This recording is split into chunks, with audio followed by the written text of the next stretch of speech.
Welcome to KnotWork Storytelling. This is the show where we untangle our myths and reweave our stories, one age-old tale at a time. I'm your host and lead storyteller, Marisa Gowdy. I'm a myth worker, a story healer, a coach for writers and creative entrepreneurs, and the author of The Sovereignty Knot, A Woman's Way to Freedom, Power, Love, and Magic. If you love what you hear and want to support the show, I'd be so grateful if you'd become a paid subscriber on Substack. In my newsletter, Myth is Medicine, you'll receive bonus content related to the stories on the show and deep dives into how mythology and folklore can help heal the individual and the collective in the present moment and beyond. There's a link in the show notes to follow Myth is Medicine on Substack, or visit mythismedicine.substack.com. Season 5, Episode 14, A Conversation with Aodh Ó Riagáin. Before we explore this week's story, I have a question for you. What about your stories? Whether it's a book project that wants to be birthed, deep, authentic writing to support your business, or a personal creative project you can't quite name yet, I'm here to support your process and help you get your words onto the page and into the world. I work with folks who are writing memoirs, chronicles of the spiritual journey, and books that explore healing in the imagination, even as they explore the toughest truths of life. I support entrepreneurs, especially coaches and therapists in private practice, who wish to weave their personal experiences with their professional knowledge and wisdom. Do you want to build a writing practice and develop the ideas you know you must share? I invite you to visit my brand new website, writingcoachmarisa.com, to learn more about my services and to set up a free 30-minute consultation. I would love to talk with you about your stories. This conversation is the first in a new series on KnotWork Storytelling that I'm calling Myth Workers and Culture Makers. Though on this podcast you're accustomed to each episode beginning with a story, I've decided to mix it up a little bit. I'll be asking a number of artists and thinkers, adventurers, and other brilliant folk to come and just sit down and have a chat with me about the way that myth shapes their lives and work, about how they are making new forms of culture from ancient myths. And I'm so excited to bring you this conversation to start it all off. A quick content note. This season, we've been producing the show every other week. Well, we're going to be taking a little break.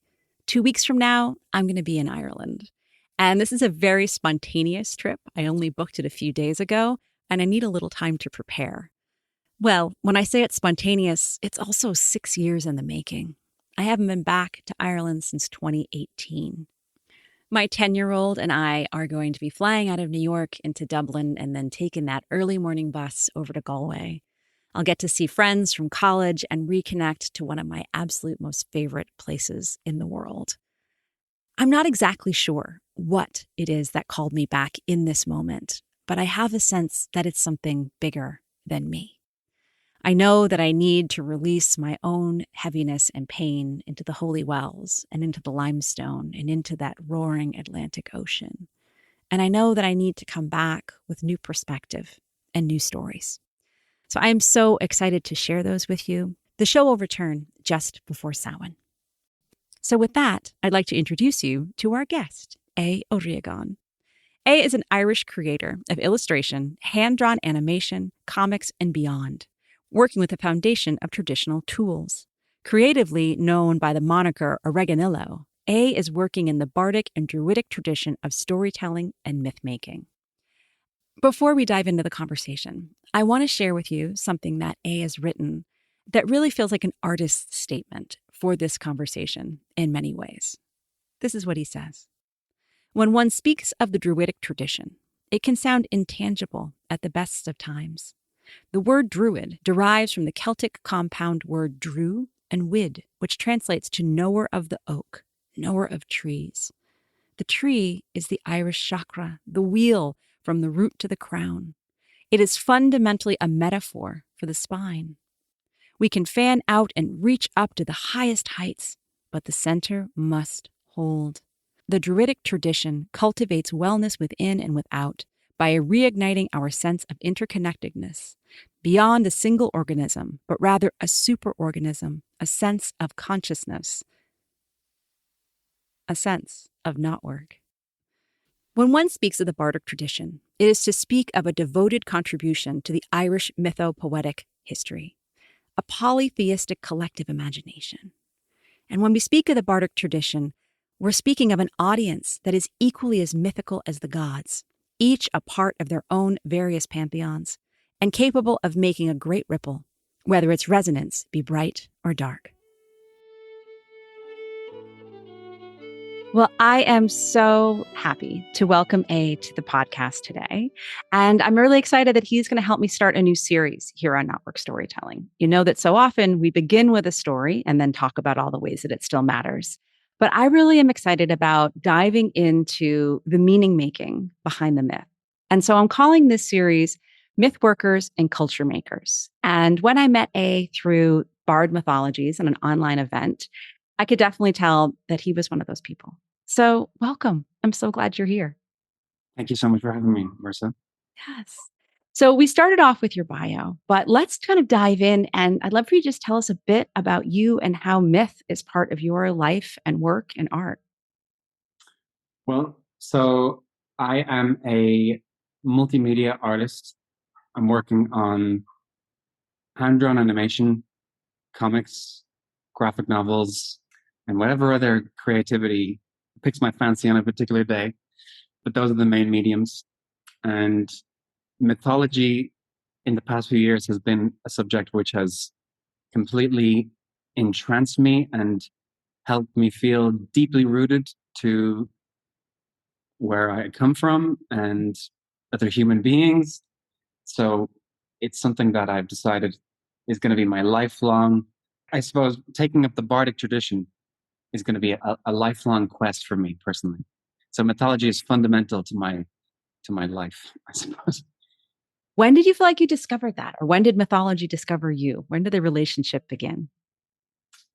Well, I was always somebody who was very imaginative. And as a child, I was always building worlds. I was always in another world than the physical present moment, for better or worse, because you can spend too much time in the other world and you need a balance of the two. But as a child, yeah, playing a lot. And then as I got older, I wrote a book when I was 12 called Ribbit.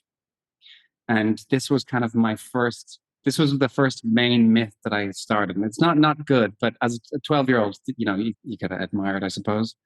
And I have a frog ring to market, you know.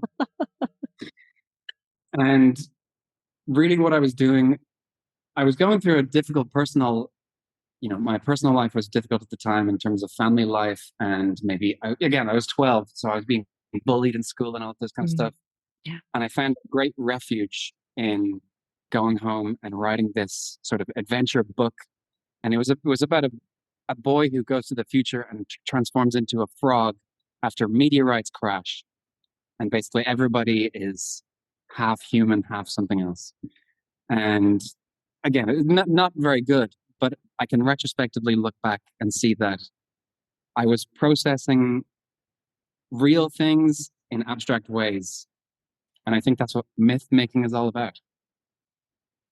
And I love that you still have such a connection to that 12-year-old self who you were obviously helping, you're healing at the time, who helped you see into the future by like just wearing that ring, by wearing a memento of that first story.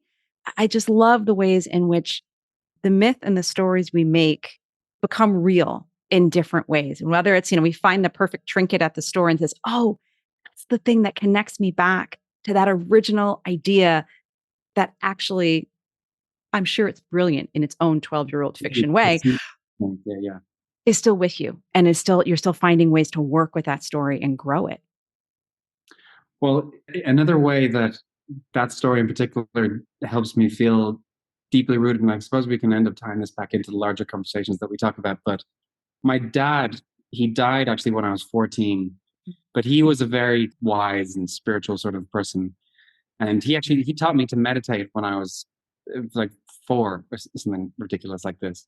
Wow. And I remember when I was writing this book, he was very encouraged by it. And he used to ask me these high concept questions, because he was very much, he almost had a druidic quality in the synchronicities that he would pick out and all of this various stuff. But I remember he asked me a question. He was like, what do you think about the concept of quantum leap? Because you're talking about frogs, what do you think about quantum leap? I was 12 and I was like, I don't know, it sounds Right. cool. Yeah. And it's funny because increasingly, as my life has gone on, I've thought about that concept of quantum leap. And in a way, I think when you go into another world or when you are myth making, you're literally on a quantum level, you're literally leaping into another body that is beyond your physical body. And there's something very magical about that. Well, just the whole tradition of shape-shifting and knowing that even in the Celtic mythology itself, how important it is to be able to move into the shape of a bird, into the shape of I'm not sure there's any good frog myths. There's certainly people turning into birds and You think there would? salmon, right? I mean, I'm sure there is, but I have not come across one yet. That's a funny one. There should be. Well, there has been. There's what was your a ribbit? Was that the name of your original story? Yes. Yeah. Yeah. So it has been written. It just was a more modern mythology. Yes, that's true. Yeah.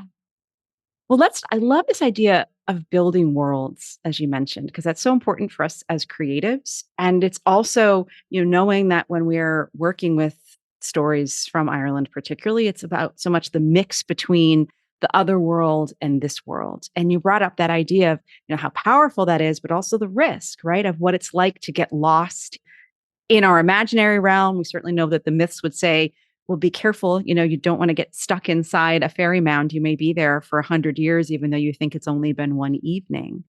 Yeah. Let's talk more about this idea of world building and shifting between the worlds. I spend every single day of my life building some world that is half in the material world and half in the other world, in the dream Mm. world. Yeah. So they're very concrete places. And there's one, I'm not fluent in Irish by any measure, but my favorite Irish word, or my favorite two Irish words, which helped me really, there was almost like the silver branch, this was the silver branch that helped me tap back into the wonder of Irish language and Irish mythology, is the counter and altar. Mm. And the counter refers to the local space, it refers to the material world. And then there's the altar, and the altar refers to, the other world, the spiritual world, whatever you have. But they spoke about how these two things were seen as both being concrete, parallel places. And I find it interesting that even you and me right here, like we're both, well, I was going to say, and I suppose if we were in the same room, we're both physically present in the same space, but our internal worlds are adding this twist that for me it's filtered through my subconscious or my past and my associations with all of these different things, and for you the same, but with your own unique spin on it. And to me, that's beautiful, that everything is being looked at from these multiple different perspectives, I suppose. Absolutely. And that I'm not sure if this is taking it too far, but we have our favorite Irish words, and mine often is fit to fuicha, which is that idea of being inextricably interwoven, which Oh, I beautiful. discovered after I called the podcast KnotWork. But sometimes you find that and it feels faded. But that's like how the different worlds get woven together, right? Inextricably. Because and I think once we get into the mythical thinking, we get into this idea of like, of course, this is the way it works, It's always surprises me when I realize I'm talking to folks and I'm like, oh, a concept of the other world isn't something that makes intuitive sense. Even from Mhm. people who are spiritual or, might have different leanings where it feels like there's a lot in common, but it's that sense of there's a uniqueness to being grounded in Irish culture that gives you that counter and alter sense of like, yes, they're parallel worlds. That's how it is. And Mhm. that still stuns me, especially, I'm an American. I grew up in the United States. It's its own unique sort of perspective here to hold on to and say, I don't know. I've always just known it in my bones. Yeah. Well, I mean, every place has their own specific other worlds. I mean, to Mhm. me, the United States is is another world of a certain kind. Right. Mm. Yeah. And it's Yeah. so interesting too that, of course, you and we were getting to know one another over Irish culture into which you were born, and I am ancestrally connected. But Mm. you're in Portugal and I'm in the US. And just that, sometimes it's just that pausing and the wondering into like, wow, like here we are connecting over one tiny island from our own two different spaces across the Atlantic Ocean with one another. Yeah, it really is. It's quite bizarre, and I don't know. There's something very beautiful and very tragic about, half the time I'm there within myself. When I'm building something based in Irish mythology, I'm trying to conjure up this land and I'm trying to represent it on paper, but I'm physically in Lisbon, and and I'm also reading the landscape of Lisbon through my increasing knowledge of the Irish landscape. And near where I'm living in a place called Almada, which means the soul mine. And when I look out, there's a certain rooftop which I can access, and I look out, and there's these rolling hills in a very similar way to how you see across Ireland, and it looks like a giant woman lying down, and then you can see like a smaller giant woman lying down, and I don't think that's not a thing in that's not a thing in the Portuguese imagination exactly, but I'm filtering their landscape through my own earth goddess framework, I suppose. Well, once you start to see the sovereignty goddess in a landscape, I don't think she stays home once you go back. Like, once I started seeing her when I was studying in Ireland, it's like, and then I came back to New England and New York. It's like, oh, she's still with me. And I know there's questions about that, about how portable some of these myths Yeah, and stories really want to be, right? Like they're portable within us and within that inner world that you mentioned. And then there's risks, of course, of reading across and saying, oh, yes, I saw the Cailleach walk by my door in the middle of Turtle Island. Like, I don't know. There's an interesting 21st century stretch, right? yeah. I think it's very much a case by case basis, but I mean, Mm. again, these things have collective. I don't know. There's a collective human truth, and also nature is divine everywhere. Not just in Ireland, I think, and even if it's not treated as divine, to me, it absolutely represents the it's something closest to whatever you can get to the God concept. Is I think it's embodied in earth and in the elements and all these different things. And yeah, you can be in any country and see that. Sure.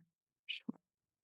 Well, to bring things kind of to the more specific mythic context, I'd love to hear what stories from the Irish tradition really have your imagination right now. What's lighting you up? What are you working on?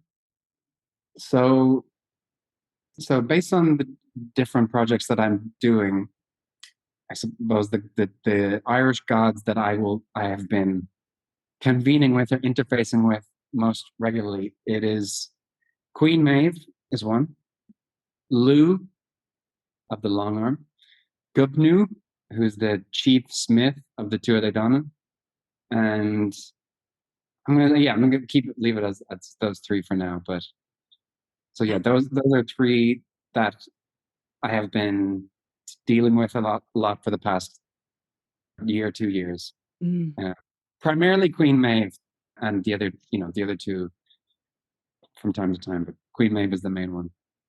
So how does she show up for you? Does she like kind of whisper in your ear or suddenly just start flowing from your pen? What's that like? Well, it's been a very interesting journey with it, because I'm adapting a certain myth into a graphic novel based on Queen Maeve. And in Irish mythology, there's a lot of villainizing of Queen Maeve.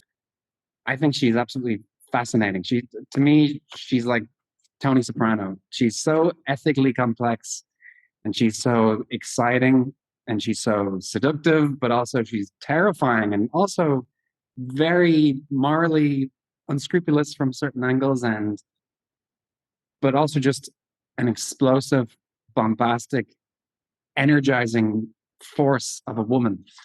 So I mentioned, my dad passed away when I was younger, and I feel like the first half of my life was really about, oh, this worship of the masculine kind of thing and the masculine ideal. And you think, and I was always trying to be this, even though I'm far too skinny to be any typical masculine anything.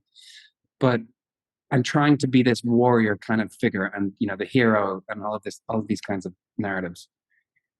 But then I feel like the second part of my life has been reconnecting with this divine feminine and the feminine principle, I suppose, and also connecting with the female members of my own family, which are far more numerous, to be honest, than the males in a lot of ways.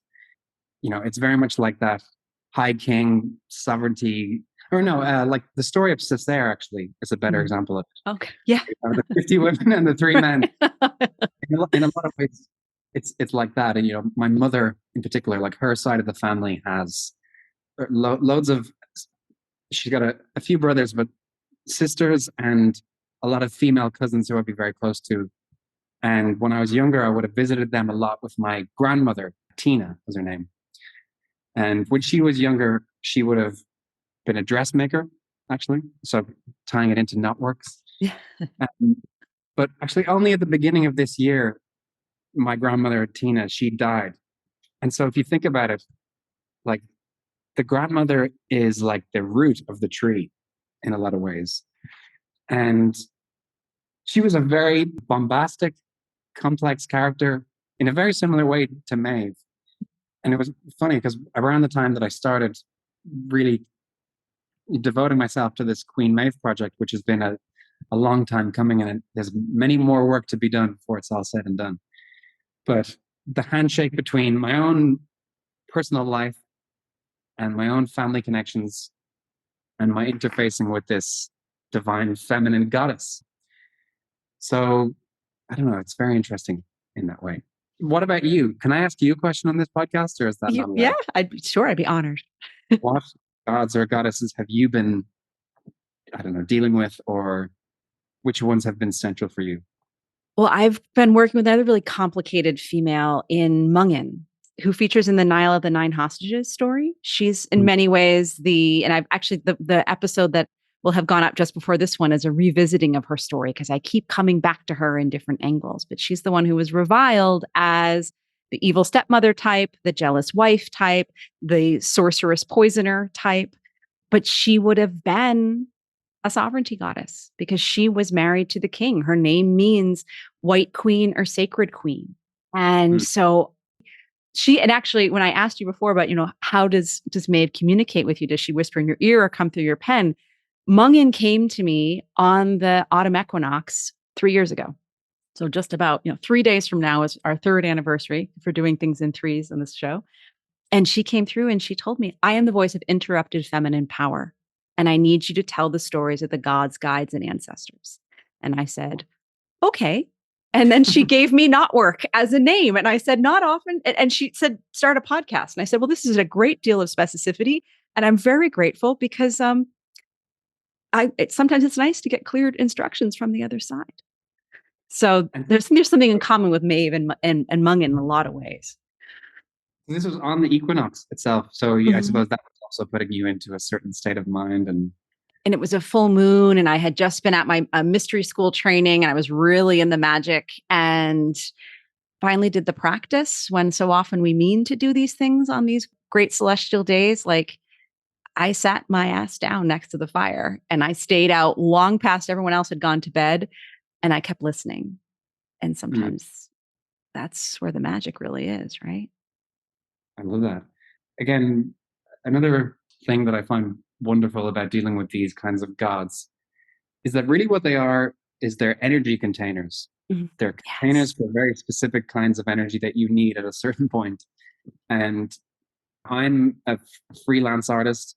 I'm still relatively early in my career, and I have to do that Luth thing where you say, okay, well, I can do this for you. I can play the harp and I can do this. Oh, you don't need that. Oh, and I can do this. And you really have to be striking out in many different directions and working in many different mediums and also working a lot.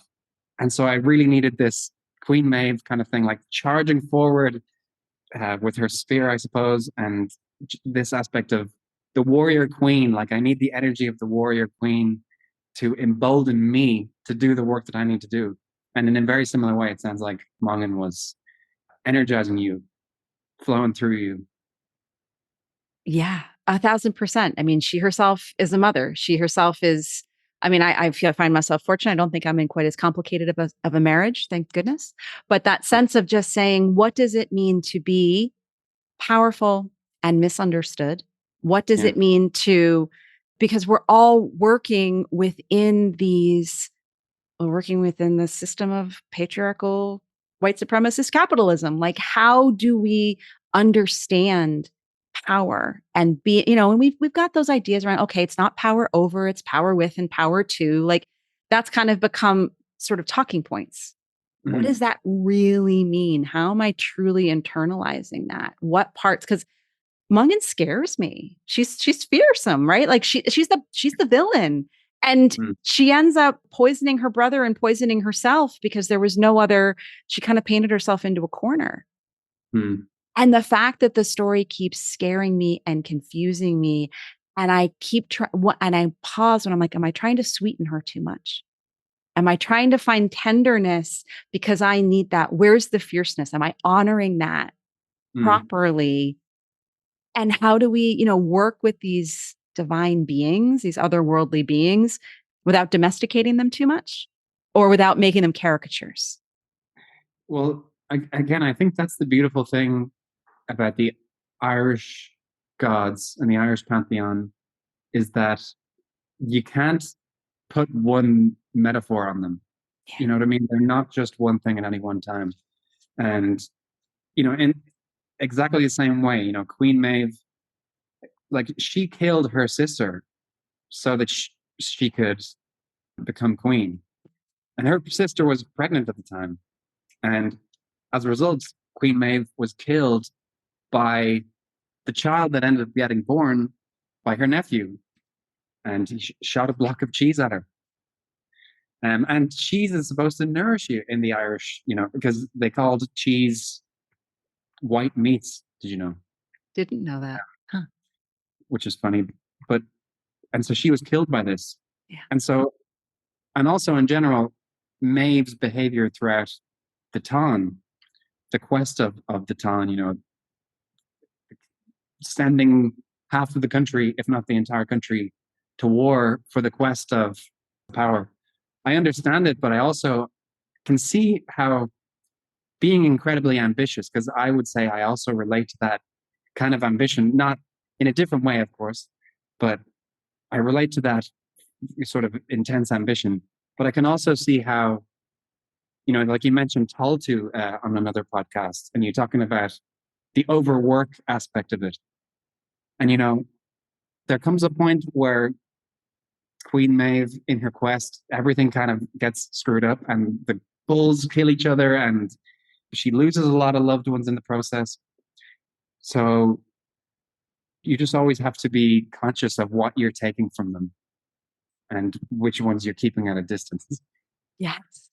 Well, and you know what that brings up for me too, because I actually wrote a book called The Sovereignty Knot, because I'm really so fascinated by this concept of sovereignty as it empowers us, as it is. How can we root it in? How does it not become the toxic individualism that is just so in the waters, especially on my side of the water? Because when you look at Maeve as a heroine, it's like, especially as you just described her, you realize like, wow, that is a lot of individuality run amok, right? Because she needs to win against Alil. She needs to say, I've got more stuff, all the way down to getting the white bull. And how would that story have landed with the people of ancient Ireland, who were living in such a truly collectivist way in so many ways? Because it was, granted, they still had kingships and there was power and there was authority and that sort of thing, but it was still a pre-capitalist space in which everyone had to work together to make what do they call cheese? White gold? Oh, white meat. Yeah. White meat. Right. So what would it have been like for them to hear a story of Maeve with all of her bravery and charging with her chariot and deciding to take the power herself?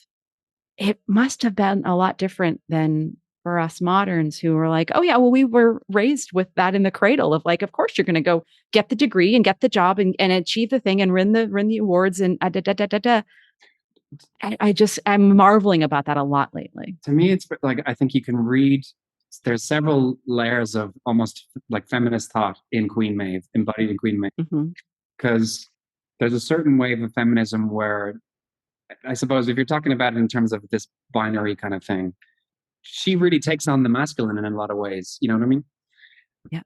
And there's a aspect where that's positive, because if I always think about the masculine and feminine elements in terms of alchemy. Mm. Masculine is the active principle, and feminine is the passive principle. And they're just principles of behavior, and we all have them in a yin and yang kind of way.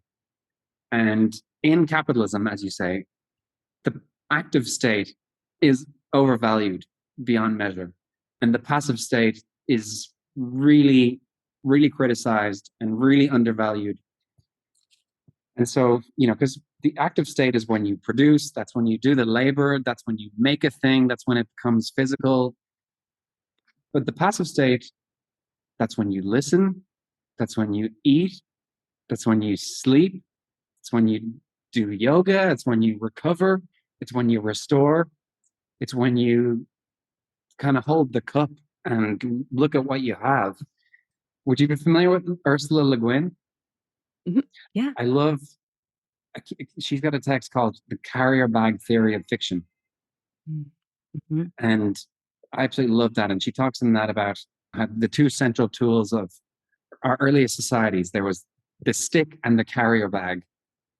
And you were foraging for oats and foraging for berries and whatever else. And you needed something to bring the energy home.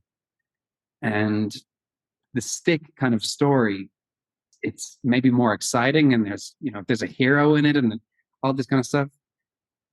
But it is also led on to our world today where, we've got, first there's a stick and then there's the gun and then there's the atomic bomb and then there's all of the other extrapolations of the stick concept. But then you have the carrier bag, and the carrier bag is about, it can be preserving things, it can contain things. There's many other possible ways that we could be in the world. And so Queen Maeve, to tie it back to Queen Maeve, really she is the stick. She has the carrier bag, but then increasingly I think she loses the carrier bag and she is left with the stick. Mm. And when you're left with the stick, you're left alone eventually. If you follow the full course of the stick, it ends up with you as a sole person, whereas the carrier bag, it's the community, Yes. And with Maeve, it leaves her alone in her bathtub getting hit in the head by someone who's better at throwing things, right? Yeah. Yeah. Because I remember once hearing, it's probably one of the most cynical, but in certain ways correct. I was in like a middle school classroom and being told that the history of humanity is people getting better at throwing things. Mm. And it's that sense of as you just said, from the stick all the way to the atomic bomb. And that's one way of looking at our relentless pursuit of progress. And, I so appreciate everything you're saying, because certainly, when I was first coming of age and coming into these stories, I mean, it was like, first of all, it was late 90s and the 2000s. Like we were just on a quest to say feminist theory is for real in the Irish studies classroom. Like we're bringing this in. And so it was a lot, my first work in a lot of ways was kind of just going in and highlighting the female names and just saying, okay, they're part of the conversation. I don't care what she's doing. I'm just so grateful she's here.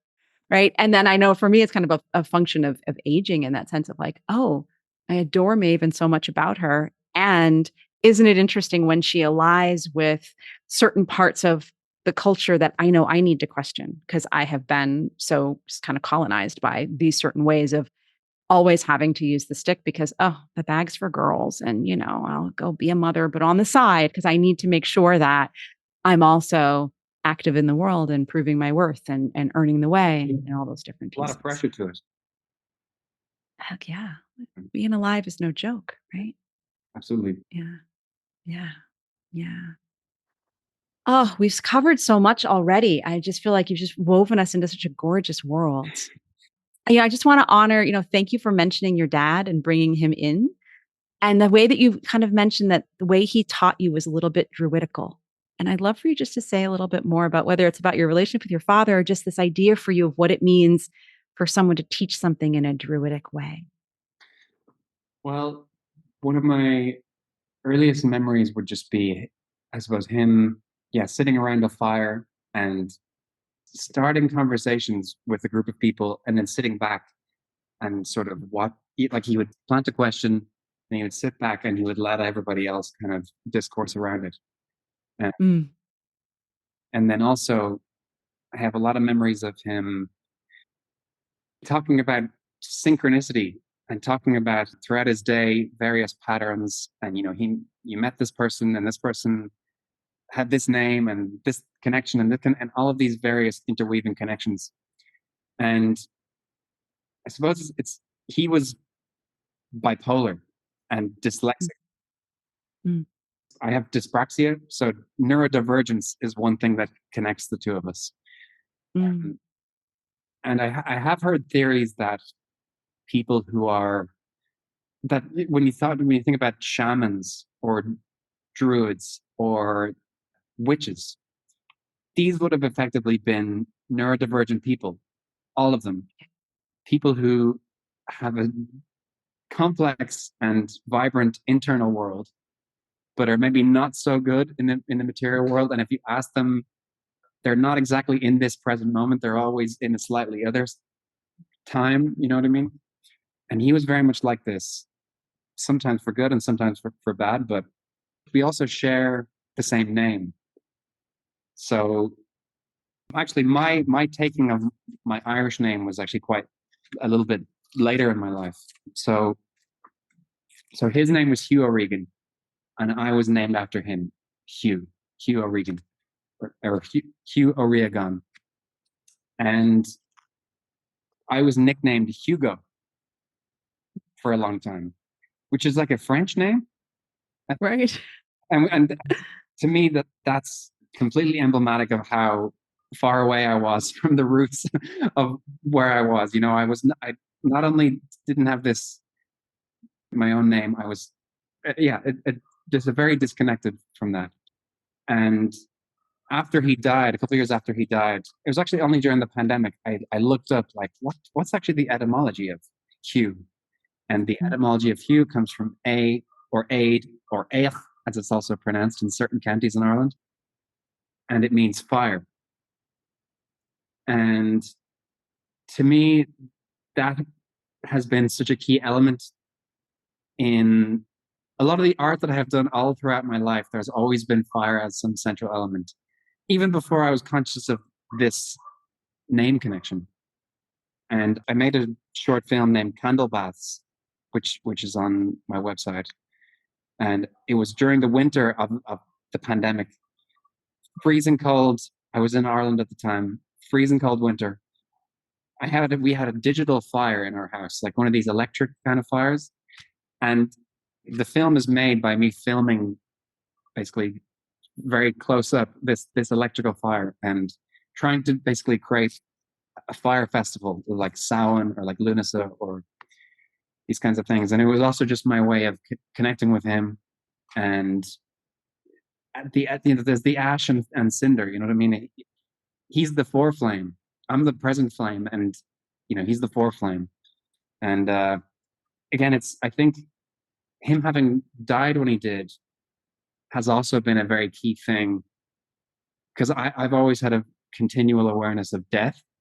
I think more, and I think about it and I interface with death more often than your average person my age. Maybe yeah. people a lot older, I think, just don't need to think about these things.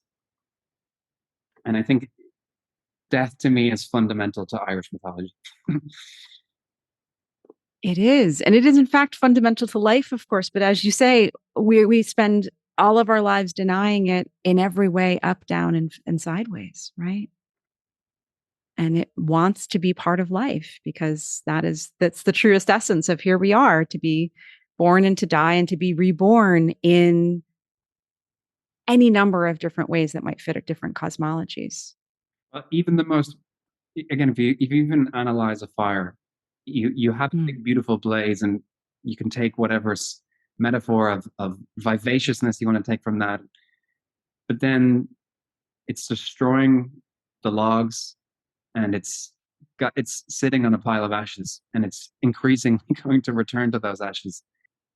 But it's still beautiful. You know what I mean? It's more beautiful, the fact that it's sitting on the ashes and the fact that it's shining brightly in spite of that. I think you said that so much of your work is informed by the elements, right? And it's always that play between the fact that they are in their beauty and in their creativity, and then they're also in whatever way every element can devour us, right? And be out of its balance, or just in its own principle that says, and then there's the times when fire destroys and the floods rise and the winds blow. Yeah, absolutely. Mm, yeah.